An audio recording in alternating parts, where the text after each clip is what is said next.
On Friday, Donald Trump thought he'd scored a victory when he gloated online about Stephen Colbert allegedly getting axed. But what he didn't expect was that Colbert would fire back with the kind of fury only a pissed-off comedian with a sharp tongue and a massive audience could deliver. This wasn't just a comeback, it was a declaration of war. Trump mocking Colbert's ratings is laughable, coming from a man whose own approval rating couldn't survive a sneeze. And Colbert? He's not folding. He's going full throttle, using the final stretch of his platform to shred Trump's ego piece by piece. The so-called firing only made Stephen more dangerous. Trump may have cheered too early, because now he's facing a 10-month roast session on national TV, and he's the main course. We got the smokiest yet, because the Wall Street Journal is now reporting that back in May, Attorney General Pam Bondi informed the president that his name was in the Epstein files. What?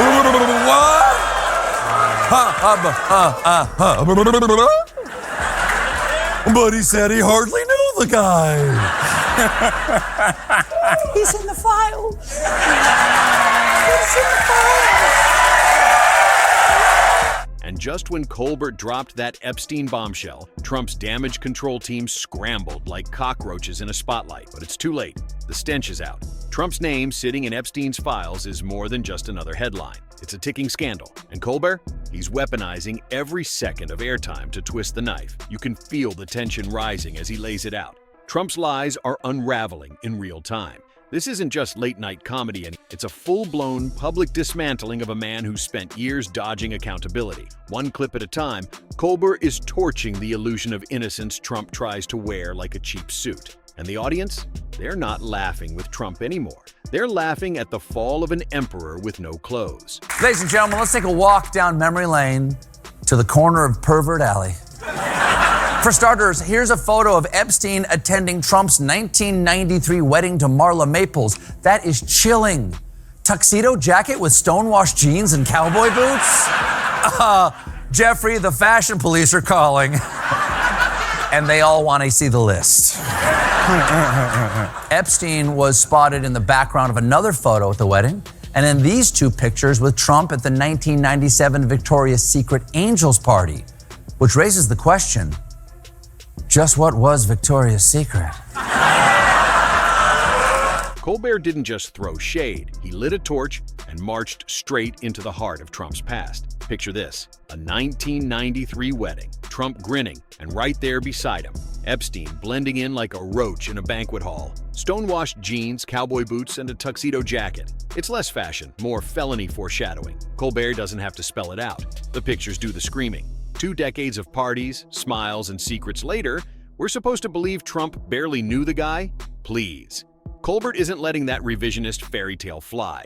Instead, he's dragging Trump down Pervert Alley, where receipts from Victoria's Secret parties reek louder than any cologne. It's not just comedy. It's forensic satire, peeling back Trump's PR mask to show the rot underneath. And just when you think Colbert couldn't crank the humiliation meter any higher, he drags Trump through a hall of shame, name by name, roast by roast. Turns out, the Epstein files don't just list Donald Trump. Oh no, they go full clown circus with every variant imaginable. Donald John Trump, Donald J. Trump, Big Daddy Bronze, the Donald, and the real kicker. A mysterious, not-so-macho alias, micro-penis DJT. Colbert says it with the smug precision of a man who's been waiting years to legally say that on air, and the crowd eats it up. But behind the laughter, there's a chilling truth. This isn't just late-night comedy. It's a slow, surgical character assassination with receipts. Trump isn't being mocked randomly. He's being stripped of every illusion, one humiliating alias at a time. He gathered his congressional goons together and he made up this promise. We're going to get the drug prices down, not 30 or 40%, which would be great. We will have reduced drug prices by 1,000%, by 1,100, 1,200, 1,300, 1,400, 700, 600. Those numbers make no sense. I think 1,100%, 1,400%, and then suddenly goes back down to 700%. He'd be a terrible auctioneer. Do I hear 100, now 150? Do I hear 20? How about 2, 16, pi, 1 million? Sold for 0 to a bird that just flew by. Another reason this is completely stupid is that reducing the price by 100% would make the drugs free. Reducing it by 1,000% would make the cost negative dollars. That means pharma companies would have to pay you to take their drugs. At this point, it's like Trump isn't even trying to sound human anymore, just spewing out lottery numbers and praying no one's paying attention. We'll reduce drug prices by 1,000% by 1101, 1201, 1407. What even is that? A presidential promise or a malfunctioning time machine? Stephen Colbert doesn't even need to try. He obliterates him with a fake auction bit that's honestly more coherent than Trump's policy pitch. And then comes the final kill shot. If you reduce prices by 1,000%, pharma companies would have to pay you to take their meds. Let that sink in. Trump is literally promising an economic model that exists in cartoons. This isn't just idiocy, it's dangerous idiocy with a microphone. And Colbert, he's making sure every syllable is a televised slap. When even Jeffrey Epstein, the world's most infamous predator, gets asked if he and Trump ever socialized around underage girls, and his instinct is to plead the entire U.S. Constitution like it's a criminal buffet menu. You know something's rotten. He didn't just plead the 5th, he wanted the 6th, 14th, and probably a side of garlic bread to go with his legal panic attack. Colbert goes nuclear, exposing the absurdity. If the guy you're being questioned about is so shady that Epstein himself scrambles to lawyer up in all directions, that's not just a red flag. That's a 20-foot banner screaming, "Run."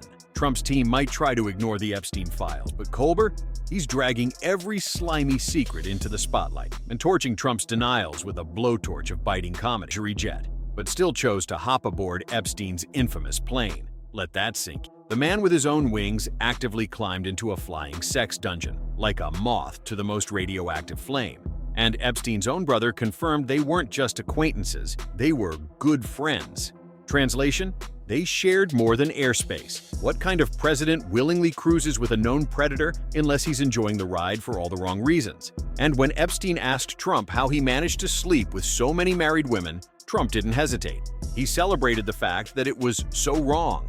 That's not rebellion, that's a sickness. We're talking about a man who treats infidelity like a badge of honor and corruption like a second language. While past presidents led with integrity, Trump was out there giving moral decay a standing ovation.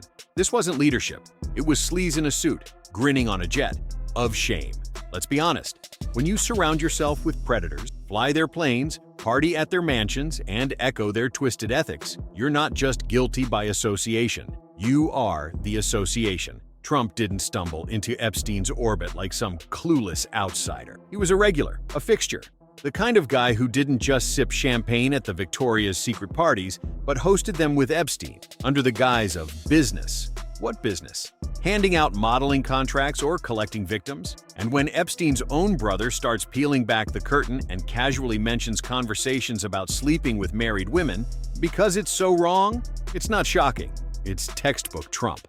That man didn't just flirt with evil, he gave it a nickname, a campaign slogan, and a seat in his cabinet. While decent leaders work to earn respect, Trump spent decades rolling around in filth, flashing a thumbs up next to monsters like Epstein. When you thought Trump couldn't sink any lower into the swamp of perversion, boom, the Wall Street Journal uncovers a grotesque relic from 2003, Trump's birthday letter to Epstein. Not just a note, oh no, a sexually suggestive drawing, complete with hand-drawn breasts, a naked silhouette, and Trump's signature positioned exactly where the pubic hair should be. This wasn't just immature, it was psychotic. It's not a birthday card, it's a psychological confession. Who thinks this is an appropriate gift to send a known predator unless you're trying to out-creep the predator himself? And let's not even imagine how many official documents Trump signed with that same squiggly Donald. Because if he used that as his mark on executive orders, then America wasn't just being governed by a corrupt businessman, it was being branded by a narcissistic frat boy with the ethics of a cartoon villain. At this point, even Epstein might have looked at that drawing and said, "Bro, seriously?" For a moment that perfectly captured Trump's twisted psyche, it's that perverted birthday card. This wasn't some immature joke passed in a locker room. This was a handcrafted, sexually charged message sent to a convicted predator, drawn by the man who would later run the free world. And what did he draw? A nude woman with his own signature posing as pubic hair. That's not just tasteless, it's a cry for psychiatric help. Who does that? Who sends that to Epstein, of all people? Unless, of course, Trump was trying to signal how deep he was in the same depraved cesspool. And the terrifying part? This man sat in the Oval Office with access to nuclear codes and foreign intelligence. Meanwhile, he was out here scribbling X-rated doodles like a hormonal teenager in detention. No moral compass, no shame, just one long, disgusting record of aligning with creeps and celebrating it through art that belongs in a sealed FBI evidence box, not a birthday envelope. And the president wasn't alone. An official familiar with the documents said they contain hundreds of other names. Of course, names like Donald Trump, Donald John Trump, Donald J. Trump, Donnie Trump, Donald Trump Jr.'s father, Big Daddy Bronzer, aka the Donald, and a mystery man known only as Micropenis DJT. Now, if you're worried, it could be anyone. Could be anyone. If you're worried that you're on the list, you're on the list. And just when you thought Trump couldn't get any creepier than drawing softcore filth for Epstein's birthday, the actual text of the letter plunges us deeper into his deranged mind. This wasn't a casual birthday wish. It was a bizarre, pseudo-romantic screenplay Trump wrote for Epstein, like some rejected scene from a pedophile-themed Twilight Zone. There must be more to life than having everything, Trump muses, probably while Epstein nodded along in his velvet robe. Then they both smugly agree they know the secret but won't tell. Who talks like that? Two billionaires with dirty secrets and no conscience. Enigmas never age, he says, likely trying to sound poetic while unintentionally confessing to crimes. These aren't just strange words. They read like coded messages between two predators with a mutual understanding. It's not just inappropriate, it's disturbing. This isn't locker room talk. This is sick, ritualistic bonding between a future president and a known child trafficker. And the world so eager to perform literary foreplay with a convicted predator. This wasn't satire. This was a handwritten love note dressed in cryptic nonsense, shared with a man who trafficked underage girls. A pal is a wonderful thing, Trump concludes. That's how he described Epstein. Not criminal, not monster, just pal. Let that sink in. While the rest of the world reeled from Epstein's depravity, Trump was out here crafting birthday erotica and exchanging philosophical pillow talk. This wasn't ignorance. This was participation. You don't send semi-nude doodles and poetic whispers to someone you barely know. You do it when you share something sick, something rotten, something shameful. And the kicker? Trump still had the nerve to deny any close ties with Epstein. The evidence, written in his own hand, says otherwise. The language Trump used in that letter wasn't just creepy. It was deliberate. Phrases like enigmas never age and another wonderful secret sound less like birthday wishes and more like inside jokes between two predators. This wasn't poetry, it was confession. It's like Trump was flaunting their shared appetite for secrecy and manipulation, hiding filth behind vague prose. And the media, for the most part, brushed it off as Trump being Trump. Just another day of madness. But this isn't harmless. It shows a pattern. Every time there's a chance to choose decency, Trump picks the darkest alley. Every time there's a line to cross, he grabs a Sharpie and scribbles over it. This letter wasn't a joke. It was a red flag, a flashing siren, and America laughed instead of listening. The man who claimed to drain the swamp was already knee-deep in filth, and proud of it. So, as the smoke clears and more of Trump's dirty laundry tumbles out, letters drenched in sleaze, creepy connections swept under gold-plated rugs, it becomes harder and harder to deny the truth. This isn't just about Epstein anymore. It's about a man who cozied up to predators, mocked morality, and left a trail of filth everywhere he went, from Manhattan parties to the Oval Office. The birthday letters, the private flights, the jokes about married women, they all form a pattern of a man who's never been held accountable. But the walls are closing in. No more distractions, no more, he's just joking.